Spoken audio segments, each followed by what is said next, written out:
Welcome to the Tech Egg. Don't get scrambled. Enjoy the video. You start by combining prerequisites with immediate actions.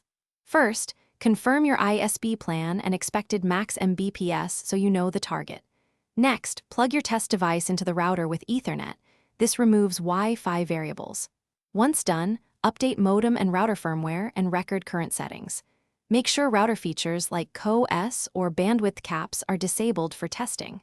Run a baseline speedest to capture upload, download, and latency. This gives you a reference to measure improvements against. Now you move into detailed execution to lift actual throughput. On the router and device NIC, set full duplex and a standard MTU, typically 1500, to avoid fragmentation. For Wi-Fi devices, switch to 5 GHz and 40/80 MHz channel width. Scan and pick the least congested channel. Configure a fast DNS and disable captive proxies or VPNs during testing, because they can add latency. Once done, tweak CoS to prioritize raw throughput for the test device rather than limiting background apps, and retest speeds. Finish by validating and isolating issues so you actually use full bandwidth. Run several wired speedists at different times and compare results to your baseline. Make sure to test upstream and downstream.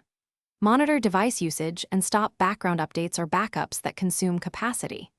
If speeds remain low, reboot devices, swap the Ethernet cable, and temporarily bypass the router to test the modem directly. This isolates ISB versus home equipment. If direct modem performance is poor, contact your Thanks for watching. Consider subscribing if I helped unscramble your problems.